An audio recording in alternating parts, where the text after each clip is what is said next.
Hi എല്ലാവർക്കും നമസ്കാരം. ഞാനിന്ന് ടെക്നോ പാർക്ക് എന്ന വർക്ക്ഷോപ്പിലാണ്. ഇതിന് മുന്നേ നമ്മളൊരു എപ്പിസോഡ് ചെയ്തിട്ടുണ്ടായിരുന്നു. അപ്പോൾ അതിന് നല്ല റെസ്പോൺസാണ് കിട്ടിയതെന്ന് ആ ചേട്ടൻ പറഞ്ഞതുകൊണ്ടാണ് ഞാൻ ഇങ്ങോട്ട് വന്നത്.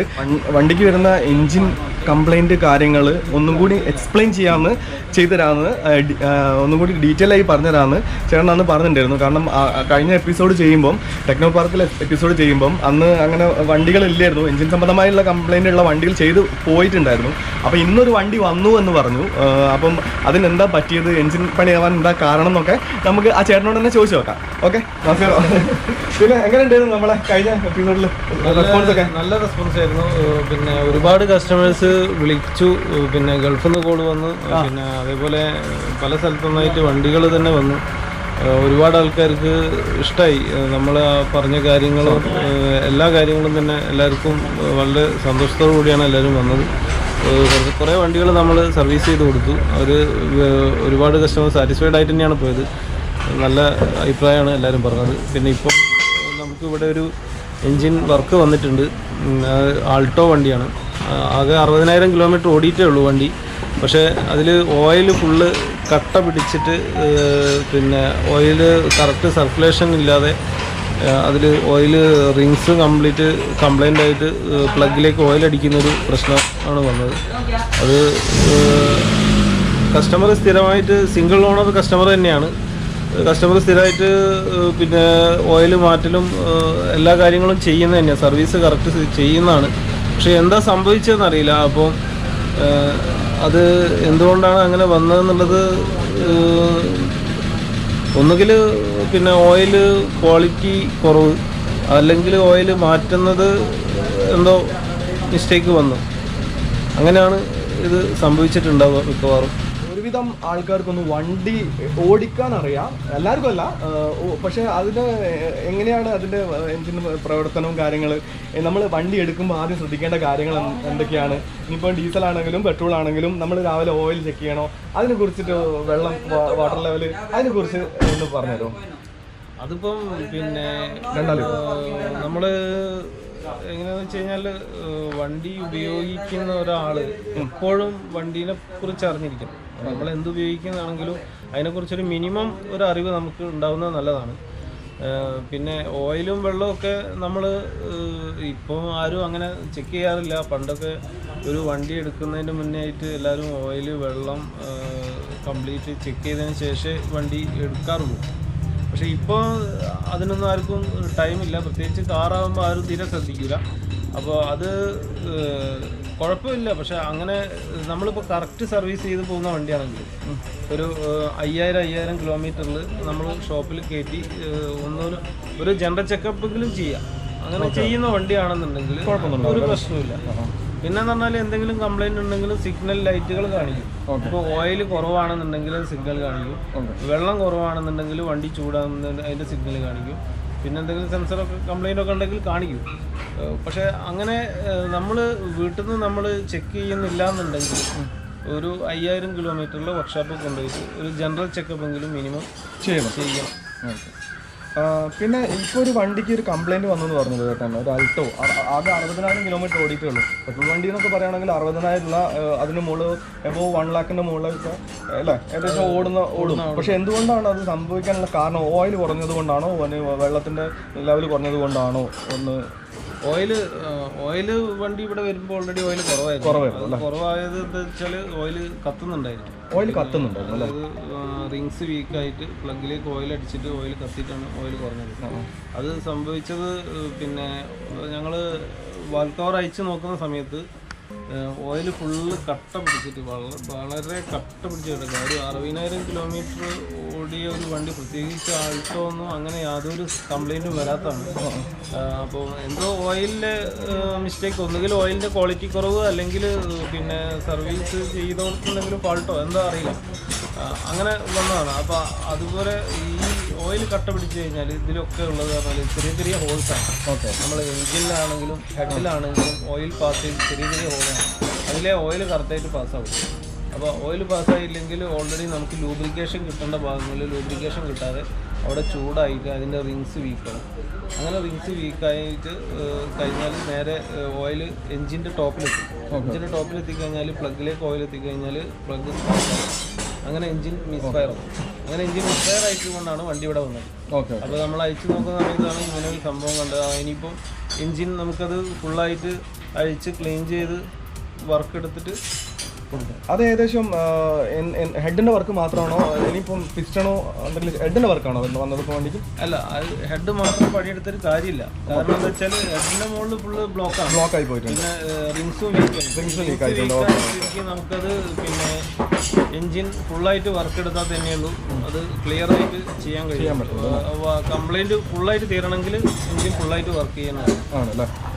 ഇതാണല്ലേ ഏട്ടൻ പറഞ്ഞ എൻജിൻ കംപ്ലൈന്റ് ആയ എൻജിൻ? അതെ അതെ, ആൾട്ടോന്റെ എൻജിനാണിത്. ഇതിന്റെ ഹെഡ്, ഇതിന്റെ ക്യാമ്. അപ്പോൾ ഇതിന്റെ ക്യാമ് നമ്മളിപ്പോൾ പീസാക്കി വെച്ചിരിക്കുകയാണ്. അപ്പോൾ ഇതിലൊക്കെ ഈ ഓയിൽ ഇത്രയ്ക്കും കട്ട പിടിച്ച് നിൽക്കുക. ശരിക്കും ഒരു ഗ്രീസ് മാതിരി ആയിട്ടുണ്ട് അല്ലേ? ഒരു ഗ്രീസ് പോലെ ആയിപ്പോയി. അപ്പോൾ ഇങ്ങനെ ഒരിക്കലും ഓയിൽ ആവാൻ പാടില്ല.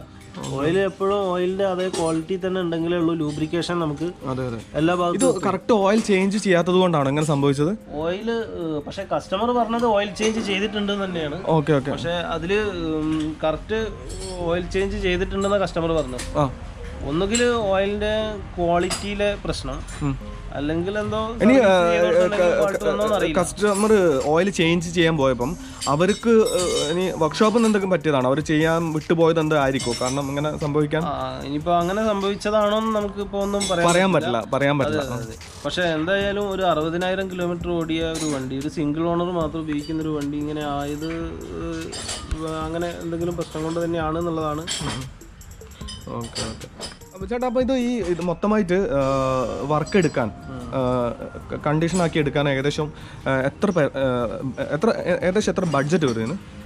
ഇതിപ്പോൾ നമുക്ക് പിന്നെ ഹെഡിൻ്റെ പണി എടുക്കണം, അതേമാതിരി എൻജിൻ്റെ പണി എടുക്കണം. എൻജിൻ്റെ നമ്മൾ ചെയ്യുമ്പോൾ സമയത്ത് എന്തായാലും റിങ്സ് വീക്കായി കഴിഞ്ഞാൽ പുതിയ സ്ലീവ് ഇട്ടിട്ട് ബോർ ചെയ്ത് പുതിയ റിങ്സും കാര്യങ്ങളും, അതേപോലെ അതിൻ്റെ കൂടെ ബെയറിങ്ങുകൾ മാറ്റും. പിന്നെ വാൽവ് സീറ്റ് ചെയ്യലും ബാക്കി കംപ്ലീറ്റ് ക്ലീനിങ്, എല്ലാ സീലുകൾ, ഓയിൽ എല്ലാം മാറ്റി വരുമ്പോൾ നമുക്ക് നല്ല സാധനം, നല്ല പ്രോഡക്റ്റ് വെച്ച് ചെയ്താൽ നമുക്ക് മിനിമം ഒരു 22,000 നമുക്ക് ചെയ്യാൻ പറ്റുന്നുണ്ട് ഇവിടെ. അപ്പോൾ ഒരു കണ്ടീഷൻ ആയിട്ട് നമുക്ക് ഫുൾ കണ്ടീഷൻ ആയിട്ട് തന്നെ നമ്മൾ കൊടുക്കും, ഗ്യാരണ്ടിയോട് കൂടി തന്നെ. ആ കമ്പനി ചെയ്യുന്ന പെർഫെക്ഷൻ തന്നെയാണ് പിന്നെ കിട്ടാൻ? അതെ, അതേ പെർഫെക്ഷനിൽ തന്നെ. നമ്മളിപ്പം കമ്പനിയിലാണെങ്കിലും ഇൻഡസ്ട്രിയൽ വർക്ക് ഒക്കെ പുറത്തുനിന്ന് ചെയ്യുന്നത്. അതിൽ വേറെ മാറ്റമൊന്നുമില്ല. അതിൽ പിന്നെ മാറ്റം എന്ന് പറയുന്നത് നമ്മൾ എൻജിൻ അഴിക്കുക, ഫിറ്റ് ചെയ്യുന്ന ഒരു പ്രോസസ്സ് മാത്രമേ വർക്ക്ഷോപ്പിൽ നടക്കുന്നുള്ളൂ. നമ്മൾ ബോർ ചെയ്യുന്നതും ബാക്കി എല്ലാ കാര്യങ്ങളും ഇൻഡസ്ട്രിയൽ വർക്ക് കമ്പനിന്നാണെങ്കിലും പുറത്തുനിന്ന്. ക്ലച്ച് കംപ്ലൈന്റ് ആയിട്ടുണ്ടെങ്കിൽ നമ്മൾ എങ്ങനെ മനസ്സിലാക്കുക വണ്ടിയുടെ? ക്ലച്ച് കംപ്ലൈന്റ് നമുക്ക് വണ്ടി ഓടിക്കുമ്പോൾ തന്നെ അറിയാം. നമ്മൾ സാധാരണക്കാരൻ ഒരു യൂസ്ഡ് കാർ എടുക്കുകയാണെങ്കിൽ ക്ലച്ച് കംപ്ലൈന്റ് ആണോ അല്ലേന്ന് എങ്ങനെയാ മനസ്സിലാക്കുക? ക്ലച്ച് കംപ്ലൈന്റ് ആണോ അല്ലയോ എന്നുള്ളത് നമ്മൾ യൂസ്ഡ് കാർ എടുക്കുമ്പോൾ എപ്പോഴും നമ്മൾ ഓടിച്ചു നോക്കല്ലോ. അപ്പോൾ ഓടിച്ചു നോക്കുന്ന സമയത്ത് നമുക്ക് വണ്ടീൻ്റെ പെർഫോമൻസ് പുള്ളിങ് കുറവാണെന്നുണ്ടെങ്കിൽ നമുക്ക് അത് ക്ലച്ചിന്റെ ഭാഗമാണോ എന്നുള്ളത് നോക്കണമെങ്കിൽ ശബ്ദത്തിൽ എന്തെങ്കിലും വ്യത്യാസം ഉണ്ടാവും? ശബ്ദത്തിൽ വ്യത്യാസമല്ല, ക്ലച്ചിൽ നമ്മൾ ക്ലച്ച് കുറവാണെന്നുണ്ടെങ്കിൽ ക്ലച്ചിന്റെ പെഡല് നമ്മൾ ഏറ്റവും ടോപ്പിൽ എത്തിയാൽ മാത്രമേ നമുക്ക് വണ്ടി മൂവ് ആവുള്ളൂ. അതാണ് നമ്മൾ ആദ്യം ശ്രദ്ധിക്കേണ്ട ഒരു കാര്യം. പിന്നെ കൂടുതൽ പോയിട്ടുണ്ടെങ്കിൽ ഗിയറും ചെറിയൊരു ടൈറ്റ് തുടങ്ങും. എല്ലാ ഗിയറിലേക്കും നമുക്ക് ഈസി ആയിട്ട് ഷിഫ്റ്റ് ചെയ്യാൻ പറ്റില്ല. പിന്നെ ചേട്ടാ, നമ്മൾ ഈ ഒരു വർക്ക്ഷോപ്പിൽ പോയിട്ടുണ്ടെങ്കിൽ നമ്മൾ സർവീസ് ചെയ്തോ എന്നുള്ളതിന് അത് എങ്ങനെയാണ് നമ്മളൊരു കൺഫേം ചെയ്യാം? നമ്മൾ പറഞ്ഞ പോലെ ഇനി കമ്പനി എന്നല്ല, ഇനി പുറത്തുള്ള വർക്ക്ഷോപ്പ് നമ്മൾ അറിയാതെ പെട്ടെന്ന് ഒരു സ്ഥലത്തൊക്കെ വണ്ടി ഡൗൺ ആയിട്ട് ചെക്ക് ചെയ്യാൻ പോകുമ്പോഴൊക്കെ നമ്മൾ അറിയാത്ത സ്ഥലങ്ങൾ, സ്ഥിരമായിട്ട് പോകുന്ന സ്ഥലങ്ങളല്ലാണ്ട് വേറെ എവിടെയെങ്കിലും പോയിട്ടുണ്ടെങ്കിൽ അതെങ്ങനെയാണ് കൺഫേം ചെയ്യുക? അവർ ആ സ്പെയർ മാറ്റിയിട്ടുണ്ട്, കറക്റ്റ് സർവീസ് ചെയ്തിട്ടുണ്ടോ എന്ന് എങ്ങനെയാണ് മനസ്സിലാക്കുക നമുക്ക്? അതിപ്പോൾ എന്ന് പറഞ്ഞാൽ പിന്നെ എല്ലാവരും ഒരു വർക്ക്, നമ്മളിപ്പം എന്ത് വർക്കാണെങ്കിലും, ഇനി ഓയിൽ ചേഞ്ച് ആണ്, അല്ലെങ്കിൽ ബ്രേക്ക്, അല്ലെങ്കിൽ വേറെ എന്തെങ്കിലും റണ്ണിങ് ജോബ് കംപ്ലൈൻറ്റുകളാണെങ്കിലും അത് നമ്മൾ ഏത് വർക്ക്ഷോപ്പ് കൊടുത്താലും ആ വർക്ക് അവർ ചെയ്തിട്ട് തന്നെ നിങ്ങൾക്ക് വണ്ടി തിരിച്ചു തരുള്ളൂ. അതിൽ യാതൊരു സംശയമില്ല. ഇനി അങ്ങനെ സംശയം തോന്നുന്നുണ്ടെന്നുണ്ടെങ്കിൽ നമുക്ക് പിന്നെ പഴയ സ്പെയർ അവരുടെ അടുത്ത് ചോദിച്ചു കഴിഞ്ഞാൽ അവർ ആരായാലും തരും. ഞാനും പഴയ സ്പെയർ കൊടുക്കാറുണ്ട്. നമ്മൾ മാറിയ സ്പെയർ അല്ലേ? അതെ, മാറിയ സ്പെയർ നമ്മൾ തിരിച്ചു കൊടുക്കാറുണ്ട്. പിന്നെ ഓയിലുകൾ നമ്മൾ ഓയിൽ ചേഞ്ച് ചെയ്യുന്ന സമയത്ത് എൻജിൻ ഓയിൽ പിന്നെ കറക്റ്റായിട്ട് നമ്മൾ ഒരു 1 ഇയർ അല്ലെങ്കിൽ 10,000 കിലോമീറ്ററിൽ കറക്റ്റായിട്ട് എൻജിൻ ഓയിൽ നമ്മൾ മാറ്റിയിട്ടുണ്ടെന്ന് നമ്മൾ ഉറപ്പ് വരുത്തണം. അങ്ങനെ ഉറപ്പ് വരുത്താത്ത കേസുകളിലാണ് ഇങ്ങനത്തെ പ്രശ്നങ്ങളൊക്കെ വരുന്നത്. Okay okay okay. പിന്നെ ചേട്ടാ, നമ്മൾ വർക്ക്ഷോപ്പിൽ നിന്ന് ഓയിൽ ചേഞ്ച് ചെയ്തിട്ടുണ്ടെങ്കിൽ നമ്മൾ എങ്ങനെയാണ് മനസ്സിലാക്കുക? അത് പെട്രോളിൻ്റെതാണെങ്കിലും ഡീസലിൻ്റെ ആണെങ്കിലും രണ്ടൊന്ന് പറയും, എങ്ങനെ പെട്ടെന്ന് മനസ്സിലാക്കുക ഓയിൽ മാറിയിട്ടുണ്ടെന്ന് എങ്ങനെ മനസ്സിലാക്കാം? ഓയിൽ നമുക്ക് ഡിപ്സ്റ്റിക്ക് എടുത്ത് നോക്കിക്കഴിഞ്ഞാൽ നമുക്കറിയാലോ. നമുക്കിപ്പം പെട്രോൾ വണ്ടിയാണെന്നുണ്ടെങ്കിൽ പിന്നെ പുതിയ ഓയിൽ നമുക്ക് കറക്റ്റായിട്ട് കിട്ടും. ഇനി അഥവാ ഡീസൽ വണ്ടിയാണെങ്കിൽ കുറച്ച് കറുപ്പ് കളറ് അത് പുതിയ ഓയിലാണെങ്കിലും ഉണ്ടാവും. പക്ഷേ നമുക്കത് എടുത്തിട്ട് നമ്മൾ കയ്യിൽ നോക്കിക്കഴിഞ്ഞാൽ അത് കട്ടി കുറവായിരിക്കും. ഓയിൽ പഴയ ഓയിലാണെങ്കിൽ കട്ടി കൂടുതലുണ്ടാവും. ഓക്കെ, അങ്ങനെയാണ് അല്ലേ? കയ്യിൽ തൊട്ട് നോക്കിയിട്ടുണ്ട് നമ്മൾ ഏകദേശം അറിയാൻ കഴിയും അത് പഴയ ഓയിലാണോ പുതിയ ഓയിലാണോ പെട്ടെന്ന് മനസ്സിലാവും. പിന്നെ അങ്ങനെയൊന്നും ആരും ചെയ്യാറില്ല. നോർമലി എന്ത് വർക്കാണെങ്കിലും ആ വർക്ക് ചെയ്തിട്ട് തന്നെ എല്ലാവരും കൊടുക്കാറുള്ളൂ. Okay okay okay. അപ്പോൾ നമുക്കൊക്കെ വണ്ടി ഓടിക്കുക എന്ന ഒരു കാര്യം മാത്രമേ നമ്മളൊക്കെ ശ്രദ്ധിക്കാറുള്ളൂ. നമുക്ക് ഒരുപാട് കാര്യങ്ങൾ ഈ വർക്ക്ഷോപ്പിലെ ടെക്നോ പാർക്കിലെ ചേട്ടൻ പറഞ്ഞു തന്നു. നമ്മൾ ശ്രദ്ധിക്കേണ്ട ഒരുപാട് കാര്യങ്ങൾ നമുക്ക് മനസ്സിലാക്കി തന്നതിന് ചേട്ടനോട് നമുക്കൊരു താങ്ക്സ് ഒക്കെ പറയാം. അപ്പോൾ ചേട്ടാ, ഒരുപാട് കാര്യങ്ങൾ നമുക്ക് അറിയാത്ത കാര്യങ്ങൾ പറഞ്ഞു തന്നതിന് ഒരുപാട് താങ്ക്സ്. തീർച്ചയായിട്ടും നമ്മൾ പിന്നെ വണ്ടി നമ്മൾ ഓടിക്കുന്ന സമയത്ത് അത്യാവശ്യം നമ്മൾ കാര്യങ്ങൾ അറിഞ്ഞിരുന്നാൽ നമുക്ക് ഒരുപാട് ഗുണങ്ങളുണ്ട്. ഒരുപാട് പൈസ നമുക്ക് അതിൽ ലാഭം കിട്ടും. കാരണം എന്താണെന്ന് വെച്ചാൽ നമ്മൾ ഓയിൽ കുറവുണ്ടോ, വെള്ളം കുറവുണ്ടോ എന്ന് ഇടയ്ക്ക് നമ്മളൊന്ന് ചെക്ക് ചെയ്യുകയാണെന്നുണ്ടെങ്കിൽ നമുക്ക് വലിയൊരു ബുദ്ധിമുട്ടില്ലാതെ, അതായത് ചെറിയ സൗണ്ടോ കാര്യങ്ങളോ വരികയാണ്, ഇനി പിന്നെ വണ്ടിക്ക് എന്തെങ്കിലും പെർഫോമൻസ് കുറവ്, അന്നപ്പോൾ തന്നെ നമ്മളത് ഏതെങ്കിലും ഒരു ഷോപ്പിൽ കാണിച്ചു കഴിഞ്ഞാൽ, ഒരു ടെക്നീഷ്യനെ കാണിച്ചു കഴിഞ്ഞാൽ നമുക്കത് വലിയ എമൗണ്ട് ഇല്ലാത്തൊരു പണിയിലേക്ക് പോവാതെ ചെറിയ രീതിയിൽ തന്നെ നമുക്ക് ചെയ്യാൻ പറ്റും. നേരെ മറിച്ച് നമ്മളതിങ്ങനെ വെച്ചുകൊണ്ട് തരുന്നു കഴിഞ്ഞാൽ ചിലപ്പോൾ അത് കൂടുതൽ വലിയ വലിയ വർക്കിലേക്ക് പോയി കഴിഞ്ഞാൽ നമ്മളെ പൈസ തന്നെയാണ് നഷ്ടപ്പെടുക.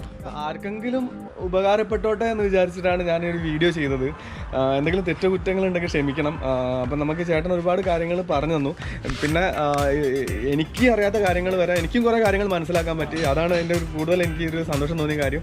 അപ്പം നമുക്ക് ഈ ഒരു എപ്പിസോഡ് വരെ പാക്കപ്പ് ചെയ്യാം. അടുത്തൊരു എപ്പിസോഡ് ഇതിലും സൂപ്പർ ആക്കാൻ ഞാൻ ശ്രമിക്കാം. Okay, by.